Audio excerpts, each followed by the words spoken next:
projectile. I own 4 ARs, scope, optics, AR pistol, etc. Well, he's Mr. Highfalutin with all this stuff. But yeah, I own how many ARs do I have? Just not a few. I don't have a lot of ARs. 1, 2, 3. How many AK base guns do I have? 1, 2, 3, 4. So I like AKs better. I got 4 of them. That's not a lot. I know people have got like 25 of each, but they're really into them. Johnny Mandrick says, I'm not dead yet. I like that. We thought he might be dead yesterday because he wasn't here. At his age, you never know. I'm not really sure he's not dead right now. He just might not have figured it out yet. But the AR, I like the AK more, but the AR is probably the better platform. It's definitely the more versatile, as Edgar Cortez put it. Sean Bain said AK 7.62x39 harder hitting. I do agree. That is a popular sentiment so far. Go Shadow said easier to build target capable AR in other calibers. I can fire a couple different calibers from an AR. Yes, it is more versatile. I think we all do agree on that. 545x39 is here, and he said AK is better, especially the 74. Well, as long as you answer the AK is better, you can stray away from the 47 if you want to. As long as you answered the first part of the question. You just, like I said earlier in the chat, you don't get to answer a question of which is better, vanilla ice cream or chocolate ice cream, by saying, oh, it's peanut butter brittle or whatever fucking bullshit. You have to first answer which one's better. And we all know the answer is vanilla. Vanilla is the best ice cream around. And then you can lie and say it's something else like pistachio or whatever. Moose knuckle flavored. I don't care what it is, but vanilla is the best.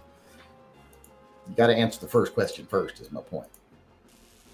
DM Faust, Mr. Fat Salami, says, I prefer the plug-and-play nature of the AR-15 Merca. Why'd you put the I in there? True Americans don't put the I in Merca. Makes me think you might be a plant. Not an alien like the other guy we were talking about, just a commie. Damn commies. Putting an I in Merca. He spelled it Murica. It's just Merca. Merca. The I is silent. Unless you're predominantly defending over hundreds of yards, AK. Better for up close and mid range. More thump accuracy, AR. That's pretty much the consensus so far. Close quarter combat, AK. Distance, AR. John Baloney Jr. just said AR-15 by far. So Baloney likes the AR-15 by far. Probably for the same reasons everyone else has mentioned. But Mr. Furley chimed in and said AR, light, customizable, 30-yard, virtually no recoil. They're loud, though. They're loud. They don't make a lot of recoil, but they're loud. I think they're going shooting my Mini 14 tomorrow, so I better make sure I got my earplugs with me. Gerald Cagney says, hi, Grandpa, you old. I think that might be a swear. My choice is my AR-15 Rock River with heavy match barrel. Rock River. That's the bad guys. Why do you have one from them? Match barrel 1.9 twist. If you're sick, don't forget to put your in the will for me. No, Caden's going to be still. Second I die, Caden's going to have this room cleared out. I don't allude to anything other than that. I mean, I don't delude myself to thinking other than that. Put the AUG in the will. That's what he was trying to say. No, Caden will take it. That's what, though, him and his friends tend to like the Scorpion better than the AUG. I don't know what's wrong with them. It's just this generation, I guess. They got problems, this generation. Lots of serious problems. Someone called me a boomer on Instagram because I put Venom on my car. Okay, boomer, doing your boomer shit. I'm like, how many 80-year-olds that are big Venom fans? I'm like, if you're going to try to be insulting to people, at least make sure you're not horribly inaccurate with your insult, because it just makes you look stupid. Try to get your insults in line. I've seen a lot of boomers. I know what boomers do. I was like, clearly not. Gen X, dumbass. We're the ones that like comic books and stuff. Evan James, no relation to Kevin James, I don't think, unless this is his pseudonym for the internet.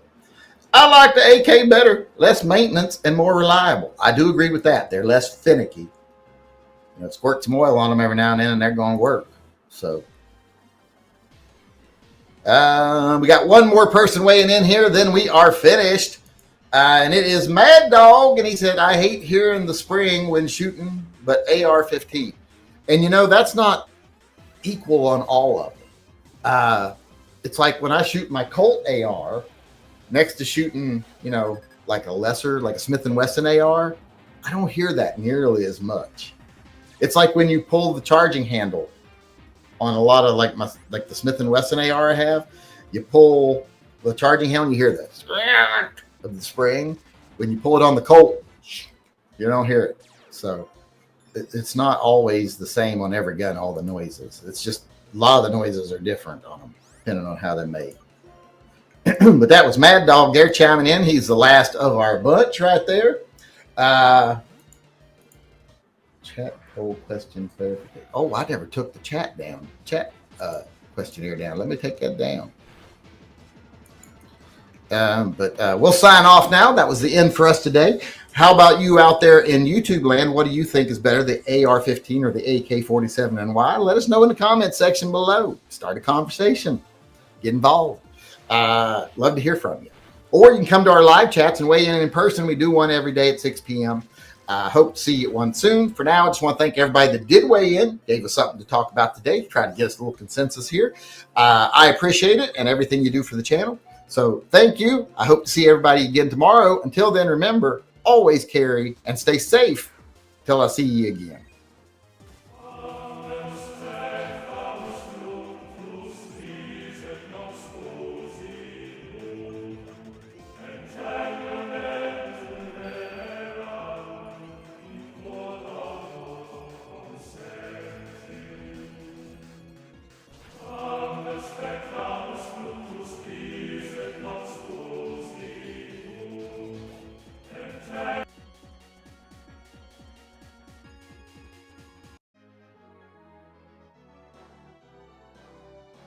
Apple was the most valuable company in the world from 2021 to 2023, but in 2024 they fell to second place, with Microsoft claiming the title for half the year.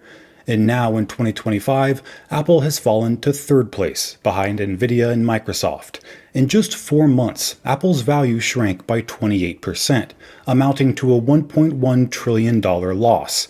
Overpriced iPhones have led to stagnant sales, lack of innovation has allowed competitors to catch up, and their anti-competitive business practices has earned them several lawsuits.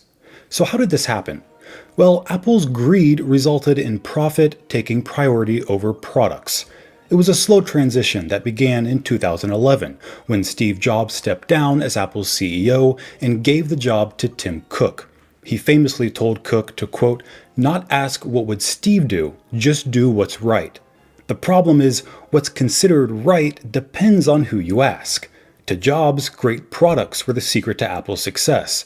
He proved this in the late 90s when the company faced bankruptcy. At the time, prominent figures like Gil Amelio and Michael Dell shared how they would save Apple. Examples included breaking up the company, selling off their hardware division, or even shutting down Apple entirely and returning money to shareholders. The most interesting piece of advice came from Oracle CEO Larry Ellison. He was a close friend of Jobs and advised him to move away from hardware and focus on software instead, since those were the companies making the most money.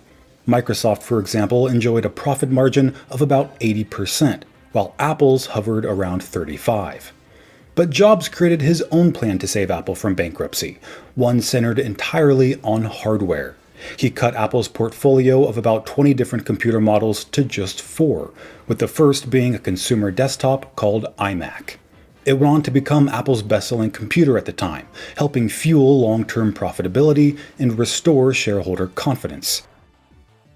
had Jobs followed the advice of those around him, we may have never seen products like the iMac, iPod, or even iPhone, since Apple would have likely abandoned hardware and become a software and services company instead. When it came to Apple's stock price, Jobs didn't really worry about it. During a Q&A session in 1997, he said, "What we need to do is keep our eye on the prize. That's turning out great products and communicating with our customers, then the stock price will take care of itself." To his credit, that's exactly what happened. When returning to Apple in 1997, the stock price was 10 cents. In 2011, 14 years later, he left Apple with a stock price of $11.50, growing the company by 11,400%. Great hardware is exactly what fueled this unprecedented growth, with Apple releasing the iMac, iBook, iPod, iPod mini, MacBook, iPhone, and iPad. That's a major new product release about every other year. Now that doesn't mean Jobs didn't care about Apple's valuation. He famously sent a company-wide email in 2006 when their market cap surpassed Dell, saying, quote, "Team, it turned out that Michael Dell wasn't perfect at predicting the future. Based on today's stock market close, Apple's worth more than Dell. Stocks go up and down and things may be different tomorrow, but I thought it was worth a moment of reflection today." Then in 2010, when Apple surpassed Microsoft, he sent out a similar email. But that wasn't because Jobs thought market cap was the best indicator of success. It was just proof that his hardware-focused business strategy, which many others advised against, had not only worked, but outperformed the competition. In fact, Apple was doing so well that by the end of 2010, they were sitting on almost $27 billion in cash and didn't know what to do with it. So Jobs reached out to Warren Buffett, seeking his opinion. Buffett shared 3 ways Apple could spend their extra cash: through acquisitions, dividends, and stock buybacks. An acquisition would mean buying another company. Dividends are an optional small payment companies can give to shareholders, typically once every 3 months, as a reward for buying and holding their stock. This typically benefits companies by attracting more investors. And a stock buy is exactly what it sounds like, when a company buys its own stock back from investors. This lowers the number of shares on the market, which typically increases their stock price. Jobs had already purchased the Siri app for about $200 million earlier that year, and there weren't any other companies he was interested in acquiring. As for dividends and stock buybacks, these were 2 things Jobs refused to do. In fact, the only time Apple had ever paid dividends was from 1987 to 1995, during Jobs' absence. When asked why he never paid a dividend or allowed Apple to buy back its own stock, Jobs said, "Our goal is to increase enterprise value.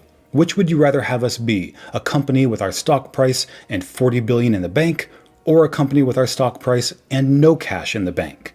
That meant Jobs' priority was strengthening Apple rather than directly rewarding shareholders. But near the end of 2011, Tim Cook took over as CEO, and he had a different plan for the company's cash. Before becoming CEO, Cook had been Apple's chief operating officer, ensuring the goals set by Jobs became a practical reality. Cook was known for his logistics skills that allowed companies to cut costs and maximize revenue. If Jobs was considered a product genius, Cook could be considered a financial genius. The two complemented each other well. In just 13 years, they took Apple from near bankruptcy to generating billions in profit each year. But when Jobs left Apple and gave Cook complete control, the company's focus began shifting from industrial engineering to financial engineering. In 2012, less than 7 months after becoming CEO, Cook implemented Apple's first dividend and stock buyback program, initially planning to spend $45 billion from 2012 to 2015, but they ended up almost doubling that amount, spending $80 billion instead. And Apple's stock price responded, moving from $17 in 2012 to $27 in 2015. This caught the attention of people like Warren Buffett, who was happy to see Cook following his financial advice, something Jobs refused to do 6 years earlier. Buffett was so confident in Apple that he invested $1 billion in the company in 2016. This came as a surprise to Cook and many others, since Buffett was historically against investing in tech companies, saying Berkshire Hathaway prefers, quote, simple businesses. If there's lots of technology, we won't understand it. So Buffett investing in Apple under Cook and not under Jobs carried a couple implications. That the company's shift toward financial engineering was something Buffett understood, and therefore felt comfortable putting his money into. and that prioritizing stock price could mean putting product development on the back burner. It's no secret that Cook isn't a product person. He allegedly visits Apple's design studio about once a month, while Jobs was there almost every day. A former employee said, "When Jobs was alive, there was a lot of effort toward Steve's coming to the studio today, so we have to have a lot for him to see. When he died, that went away." Changes like these were also felt by Chief Design Officer Jonathan Ive, who previously was considered the most powerful person within Apple after Jobs. But under Cook's leadership, that was no longer true. Some of his decisions were met with resistance, especially if they drove up costs. For example, when they were developing the Apple Watch, Ive felt it was primarily a fashion accessory similar to traditional watches, so he wanted its upcoming introduction to be as extravagant as a high-end fashion show. The event would be held at the Flint Center in Cupertino, which is a fairly small auditorium without much space for a hands-on area. So Ive wanted Apple to build one by relocating 24 trees that lined the plaza and constructing a temporary building in their place. This elaborate plan would cost Apple $25 million.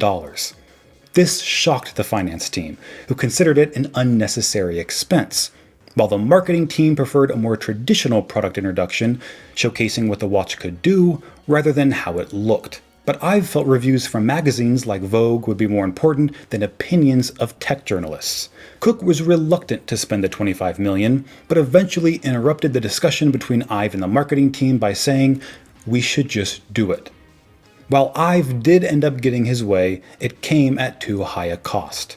For the first time ever, his ideas were being challenged by finance and marketing executives, and worst of all, Cook appeared to be on their side. It was during this period when Ive began to distance himself from Apple by working from home, showing up late to meetings, and delegating tasks in the company.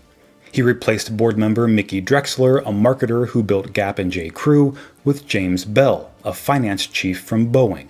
Ive complained about the change to a colleague, saying, "He's another one of those accountants," while the design team complained about, quote, "turning the crank for one similar product after another." This became clear from 2014 to 2017, when iPhone 6, 6S, 7, and 8 all looked nearly identical. And while the iPhone X was a dramatic upgrade, Apple used it as an opportunity to raise prices to unprecedented levels. In the early years of iPhone, its price never really went up. The first model to be sold unlocked at full retail price was iPhone 4, and it cost $650. The following year, iPhone 4S was also $650, and the same for the 5, and the 5S, and the 6, and the 6S, and the 7. For 7 years, the flagship iPhone stayed $650. That meant, with inflation, it actually became about 9% cheaper. And this was the case with many of Apple's products. The iPod either stayed the same price with each update or became cheaper. The original model in 2001 was $400. When the final model was released in 2009, it was $250. That's a drop in price of 46%. And the changes made during that time were dramatic, going from a plastic design to all metal, becoming 47% thinner and 24% lighter, getting a larger display with almost 4 times as many pixels, and 160 gigabytes of storage compared to the original 5 gigabytes. Paying less for these big improvements is probably unimaginable for Apple users today, since we've been conditioned to expect endless price increases. With iPhone, it started in 2017, when the 8 and 8 Plus were priced at $700 and $800, an increase from the $650 and $770 a year earlier. But the price of iPhone X is what really shocked people. At $1,000, it was not only the most expensive mass-market smartphone in the world, but it was the biggest price hike of any Apple product ever, going from the $770 7 Plus to the $1,000 iPhone X was a 30% increase, and this was just the start. The following year, Apple raised the price of their most expensive iPhone by 10%, with the $1,100 XS Max. Then in 2023, the 15 Pro Max set another price record at $1,200. And just this year, Apple's supposed budget model iPhone became 40% more expensive, going from $430 with the SE to $600 with the 16e. These unprecedented price hikes worked as Apple intended, increasing iPhone's average selling price from $657 in 2016 to $974 in 2024. But while prices went up, innovation went down. Consider how little Apple's products have changed over the last 6 years. Today's iPhones look almost identical to 2019. Same with the iPad Pro, Apple Watch, Apple TV, AirPods Max, and HomePod. Not to mention the Magic Keyboard, Magic Mouse, and Magic Trackpad are using the same design from 10 years ago. Compare this to the 6 years prior to 2019, when virtually every single Apple product had changed dramatically. Plus, they introduced several new products, like the Apple Watch, AirPods, and HomePod. But they haven't done much of that recently, with the Vision Pro being Apple's only brand new product since 2019, and even that is considered by many to be a failure. Apple expected to sell 1 million units in 2024, but only reached about 500,000. So what's causing this stagnation in Apple's hardware? Well, consider this internal email from 2020, where Apple's vice president of iPhone marketing wrote, quote, "I think going forward we need to set a stake in the ground for what features we think are good enough for the consumer. I would argue we're already doing more than what would have been good enough. Anything new and especially expensive needs to be rigorously challenged before it's allowed to go into the consumer phone." Essentially, Apple's saying they should innovate just enough to keep customers buying, but not so much that it affects profit margins. This is corporate greed, and it's been influencing many of Apple's decisions. Not only the price increases and declining innovation, but also more subtle things, like how they handle new product releases. In 2017, iPhone 8 and 10 were the first models with wireless charging. Apple was working on their own charging mat called AirPower, but the accessory wasn't ready in time to be released alongside the new phones. Nonetheless, Apple chose to reveal it anyway. That way, customers would wait to buy Apple's wireless charger instead of getting one from a different company. Their marketing executive Phil Schiller was very careful in describing AirPower, saying, quote, "Our team wants to create something I think all of us want to use," instead of saying, "Our team has created something." Schiller also said, "We're going to give you a sneak peek of this idea," instead of saying this product. He also mentioned AirPower wasn't possible to make with current charging standards, implying that Apple has yet to invent the technology necessary to make the product happen. But he reassured the audience, saying, quote, "Our team knows how to do this." It turned out they didn't know. Apple planned to release AirPower in early 2018, which would be about 6 months after the sneak peek. But that didn't happen. Early 2018 became mid-2018, then late 2018, with no updates from Apple. Then, after the iPhone XS event in September 2018, almost all mentions of AirPower were removed from Apple's website. At the same time, AirPower was mentioned in the new iPhone XS and XR packaging, giving customers mixed signals about the future of the product. But still, Apple remained silent. On March 25, 2019, iOS 12.2 was released, mentioning support for AirPower. The following day, the AirPods wireless charging case was released, featuring AirPower on its packaging. At this point, it had been a year and a half since the sneak peek, and a year since the initial release deadline, with no official word from Apple about what was going on. Finally, on March 29, 2019, it happened. Apple's head of hardware engineering said, "After much effort, we've concluded AirPower will not achieve our high standards, and we've canceled the project." This was the first time in Apple's history that a publicly announced product was canceled, and the entire fiasco could have been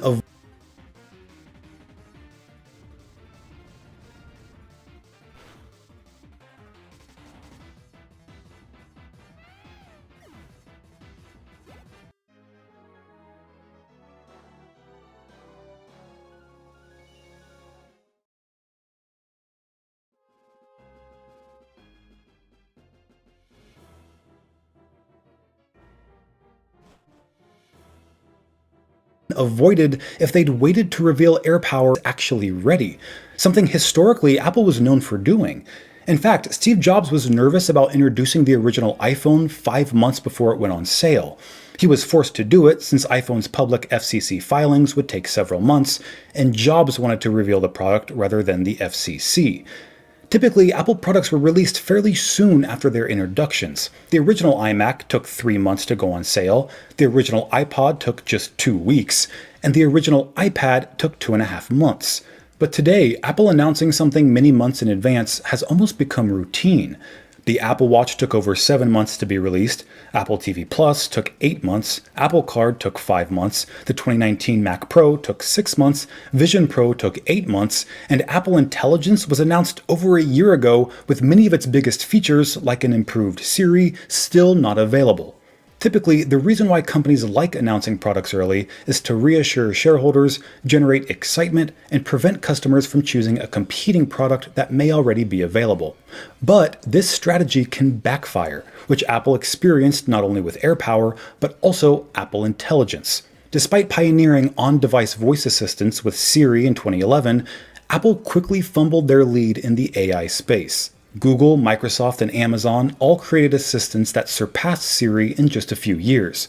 By 2017, a study found that across 5,000 different questions, Siri answered correctly 62% of the time, compared to the 90% accuracy of Google Assistant and Amazon Alexa. Apple publicly admitted Siri needed to be improved. Eddie Q, their senior vice president of services, said, quote, "I don't think anyone does an A+ on conversation. It's a challenging problem and there's a lot of work to be done in that area. It will get a lot better and it needs to get a lot better." The problem was Siri never got much better. And the reason had to do with its foundational technology. Siri was built on rule-based systems that had to be manually programmed with specific voice commands and responses. While impressive for 2011, it was completely different from the transformer-based systems that powers modern generative AI. That means Apple's head start with Siri likely did more harm than good, since they continued to rely on outdated technology that held back their AI advancement. By 2022, Apple fell even further behind when ChatGPT was released. It was essentially everything Siri was supposed to be for the last decade. It used large language models and generative AI to understand the context of a user's question and provide an accurate response. Now, to be fair, chatbots like these aren't perfect, and Apple has demonstrated that in their own published research papers, which essentially proves that LLMs can't genuinely reason and that their intelligence claims are highly overstated. But those things also apply to Siri, which Apple's used on their products for 14 years. It's also odd how Apple's been discounting services like ChatGPT. When explaining how Apple would approach generative AI, Federighi said, quote, "You won't have to chat with the thing." He also said, "This isn't about building a chatbot," which came as a surprise since Siri is literally the original chatbot. All customers want is to ask Siri a question and receive the right answer. The reality is, chatbots were far better at that in 2022 and have only improved over the last 3 years, all while Apple struggled to even understand the point of services like ChatGPT. John Gianandrea, who led the Siri team, knew Apple needed to build their own generative models, which required huge quantities of AI chips. By 2023, Meta, or Facebook, had about 150,000 of these chips. Microsoft had about 500,000, and Google had over 1 million. But Apple only had about 50,000, and they were over 5 years old. So in 2023, Gianandrea submitted a request to purchase 50,000 additional GPU chips, doubling their capacity. To Cook's credit, he approved the request, but Apple's finance team stopped the order from going through, telling the Siri team they should, quote, "make existing chips more efficient." This added yet another obstacle to Apple's AI development. Instead of owning and controlling their own computing infrastructure, they now had to rent and rely on cloud computing resources from Google, their competitor. This made it almost impossible to optimize their AI hardware and software, since they had to work with the configurations of Google's cloud infrastructure. That meant Apple was in the same position as smaller tech startups who couldn't afford their own AI resources, despite having over $150 billion in cash. Now, it's true that doubling their AI chip capacity would have been expensive, costing an estimated $10 billion. But Apple spent over $77 billion on stock buybacks the same year. This made two things clear: that Apple's finance team was calling the shots, and that they were detrimental to product development. By 2024, 2 years after ChatGPT, Apple still hadn't revealed any new AI features. Shareholders became worried that they were already too late to the AI race, causing Apple's stock price to drop 16% in just 3 months, all while competing tech company stocks soared by double digits. Cook knew Apple had to reveal their AI technology, called Apple Intelligence, by the summer to restore shareholder confidence. But the reality was they didn't have much to show. Similar to AirPower, they had an idea of what they wanted to do with AI, but nothing that actually worked. So they put together a demonstration that, according to former Siri team members, was almost entirely fabricated. Now, Apple has since denied this, but the proof is in the delays. Initially, Apple said some AI features, including an improved Siri, would be released in October 2024. And that was true for a few features like writing tools, photo cleanup, and notification summaries. But the improved Siri was delayed until early 2025, and the notification summary feature had to be removed entirely due to spreading fake news. One example was from a BBC News article. Its original title was, quote, CEO shooting suspect Luigi Mangione in angry outburst outside court as he fights extradition to New York. But Apple Intelligence summarized it as Luigi Mangione shoots himself. A former editor of The Guardian said Apple Intelligence was, quote, clearly not ready. The problem was Apple's stock price depended on convincing the public that it was ready.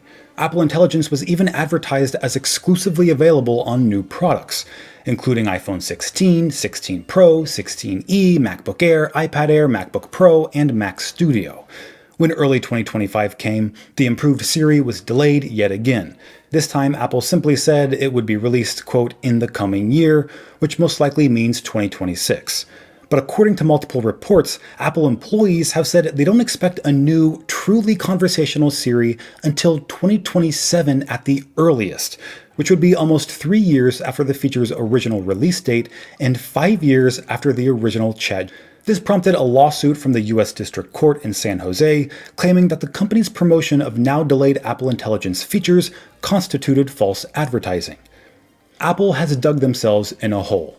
Over the last decade, they've prioritized cost-cutting over innovation, and now they've fallen behind. To catch up, Apple should have aggressively invested in generative AI, waiting to reveal the technology until it was finished, even if that meant taking hits to their stock price.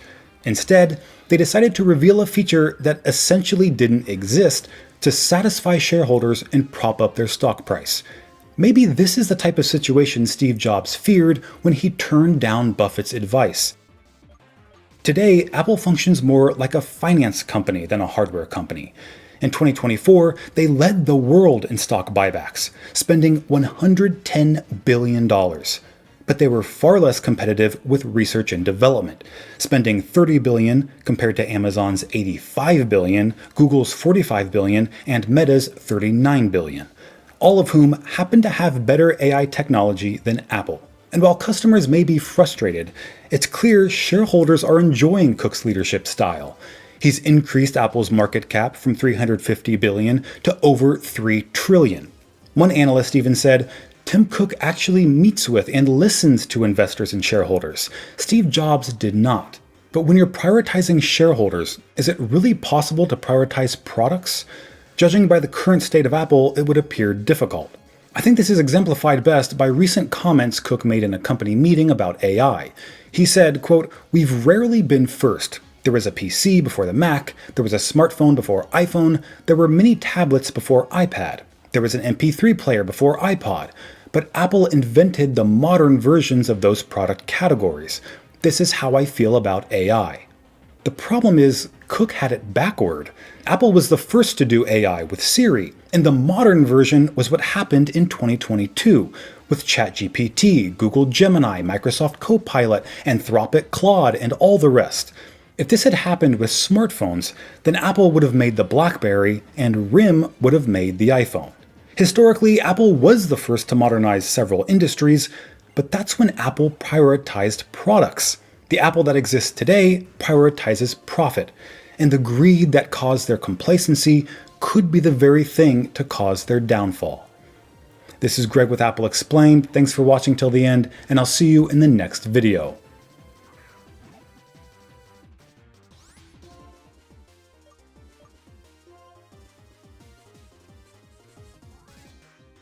This is what the inside of an AirPod looks like. A tightly packed wonder of modern electronic engineering, every piece fitting neatly together like a 3D puzzle.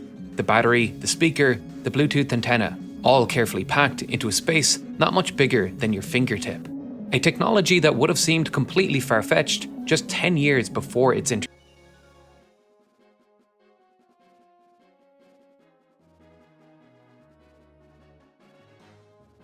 Someone just touched me on my right ear.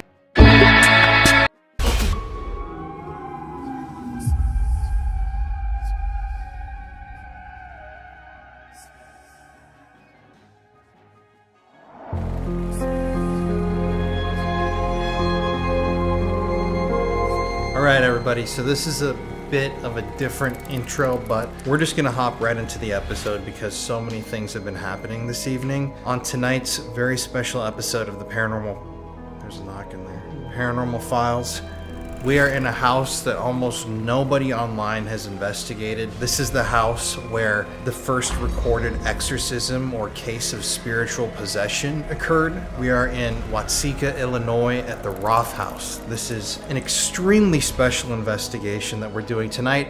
We're joined by a special guest, Mr. Sean Austin. Thank you for having me, guys. Not the guy from Lord of the Rings. Get it all the time.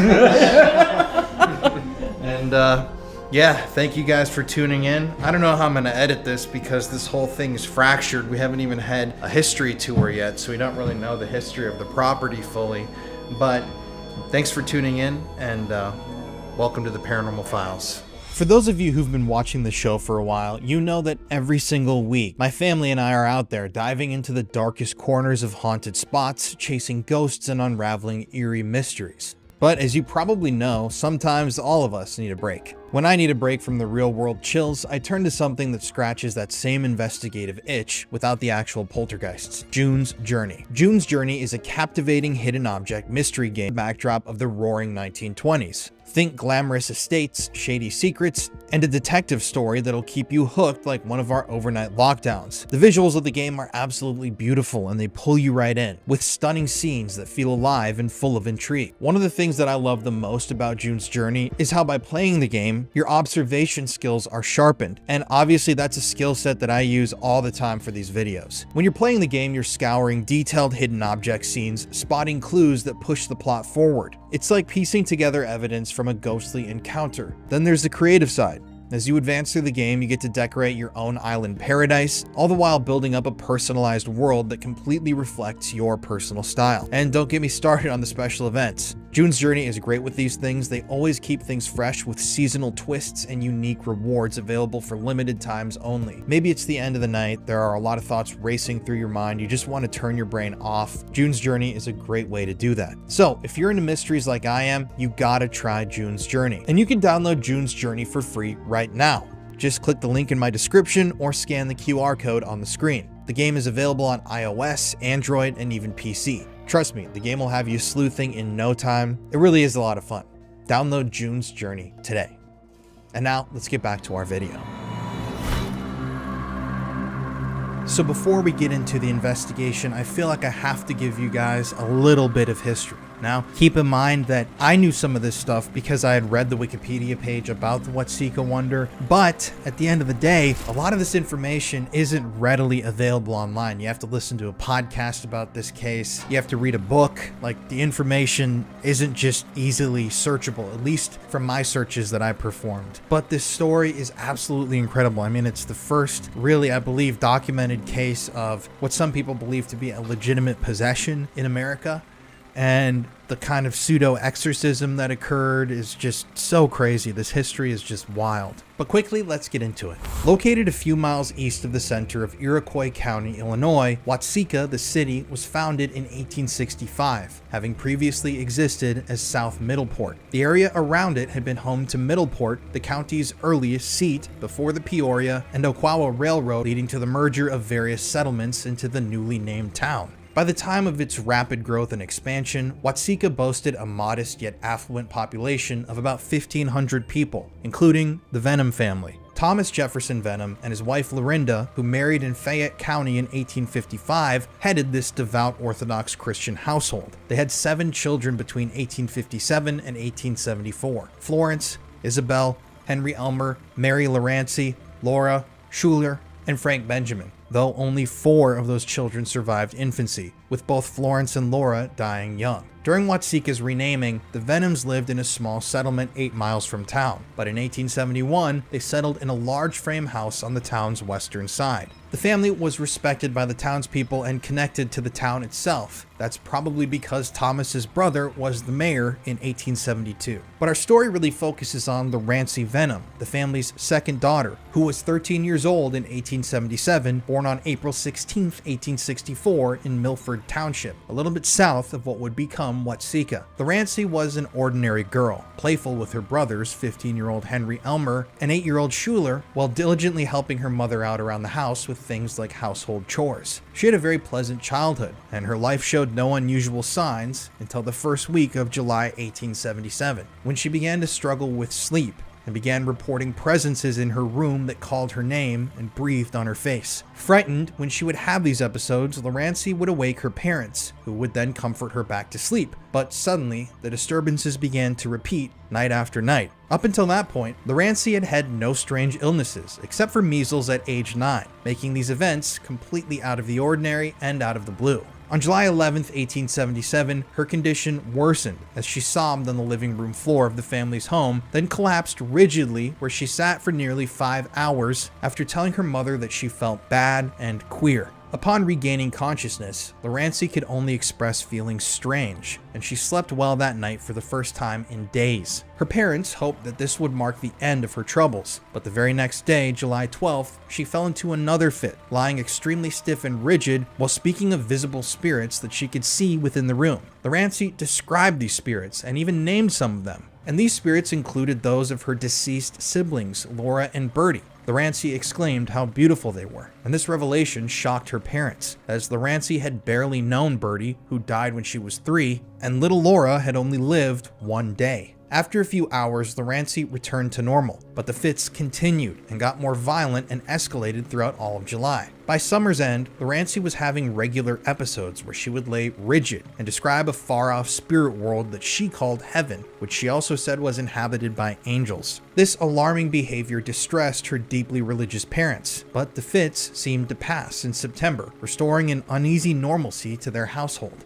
Any lingering anxiety, though, proved justified when, on November 27th, Larancy fell ill again with stomach pains striking 5 or 6 times daily for a period of 2 weeks. During these attacks of pain, Larancy contorted severely into various shapes, her head nearly touching her feet, while she went in and out of trances, speaking once again of angels, heaven, and spirits. These bouts grew increasingly difficult on Larancy's mind and body, and on her mother, although the physical symptoms ended abruptly on December 11th. Though Larancy's pain had ceased at that point, her trances intensified, becoming a daily struggle for the family. Community outsiders, including neighbors and older families from the town, suggested that Larancy might be insane, and some even stated that she should be committed to an asylum, as her trances at that point were occurring up to 12 times a day. They lasted anywhere from 1 to 8 hours, and during these trances, Larancy blissfully conversed with angels about their heavenly travels. Throughout these fits, the Venom family sought help from local doctors. Dr. L.N. Pitts treated her until winter of 1877 without success, and then handed the care over to Dr. Jewett. Both modern practitioners failed to improve Larancy's condition, which prompted friends and family members of the Venom family to renew their calls for asylum help, even though Larancy's parents didn't think that she belonged there. They felt like this was some other sort of condition that wouldn't be cured by institutionalizing their daughter. They knew that something else was up. Reverend B.M. Baker, Watseka's Methodist minister, even lodged an application for her commitment. The reverend in town said Larancy should be sent to the asylum. However, some locals, particularly spiritualists Asa B. Roth and his wife Anne, sympathized, as they recognized similarities to a condition that they had grown all too familiar with.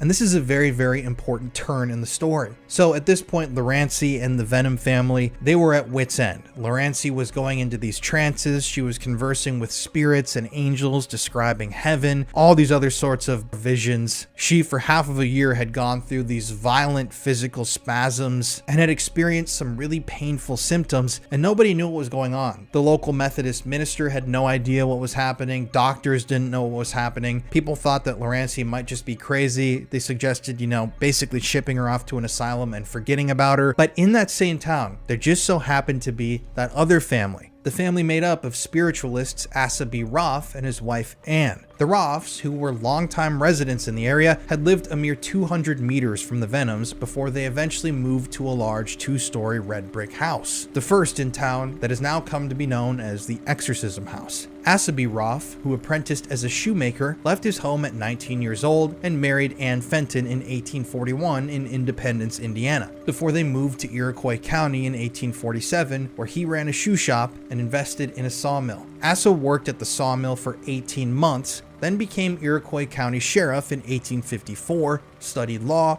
and was admitted to the bar in 1857. The couple had 10 children. However, just like with the Venom family, 6 of their children died when they were young, at least 4 of them when they were only infants. Now, the Roths' eldest daughter, Mary, died in Watseka in 1865 at 19 years old, and their surviving daughter, Minerva, ran a local book and stationery store. But despite suffering the losses of multiple children and massive financial crashes throughout the 1870s, Asa and Anne Roth maintained cheerful demeanors, and Asa earned high esteem in town for his generosity, his penchant for justice, and the family's independence. Surprisingly, given their status, the Roths were active spiritualists in an Orthodox Christian town, where the movement, though growing to hundreds of thousands or millions across the world, faced prejudice. Spiritualism, rising in the 19th century amid industrialization, high mortality rates, and new technologies like the telegraph, offered people comfort through beliefs in eternal afterlife and communication with spirits via mediums, trances, and seances. In the world of spiritualism, anyone could become a medium through practice, but in Orthodox towns like Watseka, spiritualism was tolerated if not preached. Spiritualism was almost looked down upon. The Roths, though, lived peacefully in the town as locals ignored their faith unless it was publicized. Now, there's something we could get into here that we're going to talk about at length when we do the historical tour of the house, but essentially, the Roth family actually lost their daughter, Mary Roth, when she was 19 years old, and she had exhibited similar symptoms to Loranci Venom. So that's why this whole thing was really weird and almost meant to be in a way, because the Roths were living in the same town as the Venom family. They had lost their daughter, and they had basically constructed their home, the Exorcism House, as a spiritualist experimentation center. So they were doing seances and doing these connection ceremonies to try speak with their own daughter. So when they heard that another girl in their same town was exhibiting the same symptoms that their own daughter had in the past, they knew at one point that they had to get involved. The Roths intervened in Loranci's asylum commitment. They spoke out and said Loranci should not be put into an asylum, and they carefully watched her developments with a growing interest. And over time, the Roths began to believe that Loranci was indeed channeling spirits and that she was seeing heaven and angels. Having lost their own daughter to those similar symptoms